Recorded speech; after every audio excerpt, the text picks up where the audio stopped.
নমস্কার বন্ধুরা, রন্ধনিকা 48 চ্যানেলে আপনাদের সবাইকে স্বাগত জানাই। আজকে আপনাদেরকে একটা সম্পূর্ণ নতুন ধরনের রেসিপি করে দেখাবো। আজকে যে রেসিপিটা করে দেখাবো সেটা হচ্ছে তাল শাঁসের রেসিপি। তাল শাঁস দিয়ে পটল ভাপা। অনেক সময় বাচ্চারা সিজনের ফল খেতে চায় না, তা আপনারা এইভাবে তাল শাঁস দিয়ে পটল ভাপা করে বাচ্চাদেরকে খাওয়াবেন, বাচ্চারা বুঝতে পারবে না। চলুন রেসিপিটা শুরু করি। আজকে পটলের যে রেসিপিটা আপনাদেরকে দেখাবো সেটা একদম সম্পূর্ণ নিরামিষ, নতুন একটা জিনিস দিয়ে আপনাদেরকে এই পটল ভাপাটা করে দেখাবো। আজকের যে পটল ভাপাটা করব সেটা হচ্ছে তাল শাঁস দিয়ে। আপনারা অনেকেই তাল শাঁস চেনেন।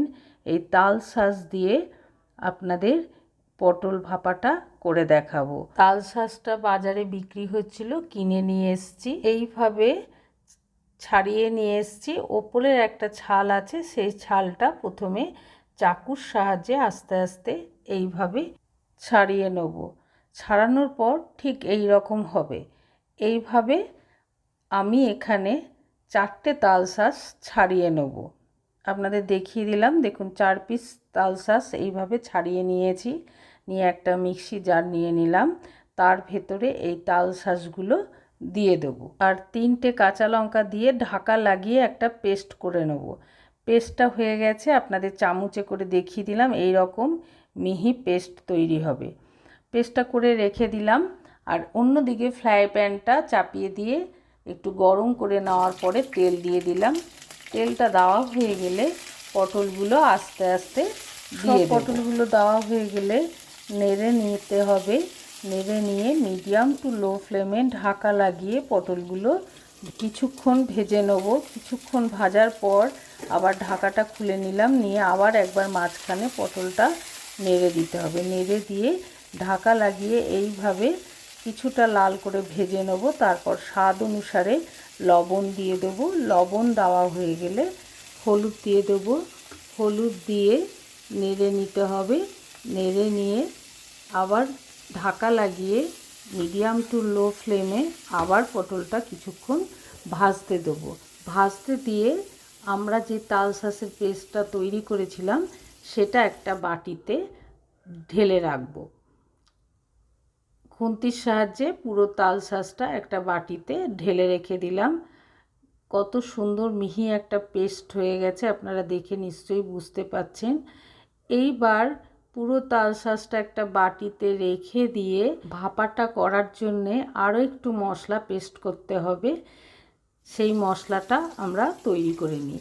মিক্সি জারটা নিয়ে নিলাম, তার ভেতরে গোটা 10-12টা কাজু দিয়ে দিলাম, আর তার সঙ্গে দিলাম 1 চামচ পোস্ত দিয়ে ঢাকা লাগিয়ে একটা মিহি পেস্ট তৈরি করে নিলাম।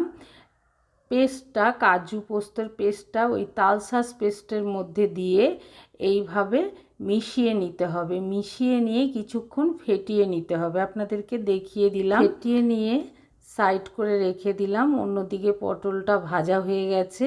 এইভাবে সব পটলগুলো ভেজে নিতে হবে। এইভাবে ভেজে নেওয়ার পরে একটা বাটিতে আস্তে আস্তে পটলটা ঢেলে রেখে দেবো। আপনারা পটলের পরিমাণটা যদি বাড়িয়ে দেন তখন তাল শাঁসের পরিমাণটাও বাড়িয়ে দেবেন।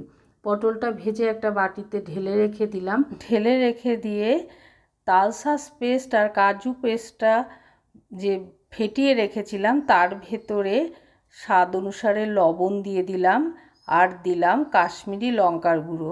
কাশ্মীরি লঙ্কার গুঁড়ো আর লবণটা তাল শাঁস পেস্ট আর কাজু পোস্ত পেস্টের ভেতর মিশিয়ে নিতে হবে। মেশানো হয়ে গেলে ক্রিম দিয়ে দেবো 3 চামচ মতন। আপনারা মেপে দেবেন, আমি এটা আন্দাজ করেই দিয়ে দিলাম।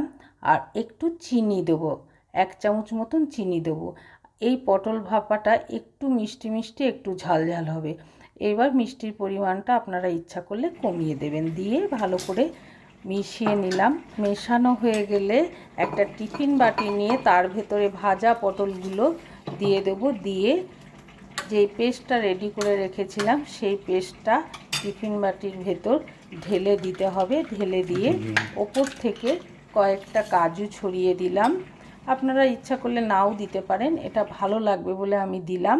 আর তারপর দিলাম 4টে কাঁচা লঙ্কা, দিয়ে নেড়ে নিতে হবে চামচে করে। এবার নাড়া হয়ে গেলে কাঁচা সর্ষের তেল ওপর থেকে দিয়ে দেবো।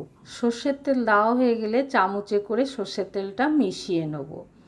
এর মাঝখানে আপনাদের একটা কথা বলি, অনেক সময় সিজনের ফল বাচ্চাদেরকে খাওয়ানো খুব উচিত। অনেক বাচ্চা তালশাঁস খেতে চায় না, তা আপনারা এইভাবে তালশাঁসটা পটলের সঙ্গে দিয়ে বাচ্চাদেরকে খাওয়াতে পারবেন, বাচ্চারা বুঝতেও পারবে না। এইবার জলটা আগে থেকে বসিয়ে দিয়েছিলাম একটা কড়াইয়ে, জলটা ফুটে উঠেছে। এইবার টিফিন বাটির ঢাকা লাগিয়ে টিফিন বাটিটা কড়াইয়ের ভেতর দিয়ে দিলাম, দিয়ে ওপর থেকে একটা ঢাকা লাগিয়ে 10 মিনিট ফুটিয়ে নেব। 10 মিনিট পর ঢাকাটা খুলে নেব, খুলে নিয়ে টিফিন বাটিটা আস্তে আস্তে নামিয়ে নিতে হবে। খুব সাবধানে এইভাবে আপনারা একটা কাপড়ের সাহায্যে ধরে নামিয়ে নেবেন। নামিয়ে যখন একটু ঠান্ডা হয়ে যাবে, ঢাকাটা খুলে নিয়ে আস্তে আস্তে একটা বাটিতে নামিয়ে নেব। তার আগে আপনাদেরকে তুলে দেখাই কি সুন্দর পুরো হয়েছে, দেখতেও ভালো লাগছে, আপনারা বুঝতেই পাচ্ছেন। তাই আপনাদের কাছে অনুরোধ রইল, এই নতুন রেসিপিটা আপনারা অবশ্যই বাড়িতে করে খেয়ে দেখবেন। এত সুন্দর টেস্ট হয়, আপনাদের ভাতের সঙ্গে অন্য আর কিছু লাগবে না। এই একটা জিনিস করলেই আপনারা এক থালা ভাত খেতে পারবেন। এই রেসিপিটা আমার ছেলের জন্যে করা। আমার ছেলে কোনো ফল খায় না, কিন্তু পটল খেতে খুব ভালোবাসে, সেই জন্যে পটল দিয়ে এই তালশাঁসের নতুন রেসিপিটা ওর জন্যে আমি করেছি, তাই আপনাদেরকেও করে দেখালাম।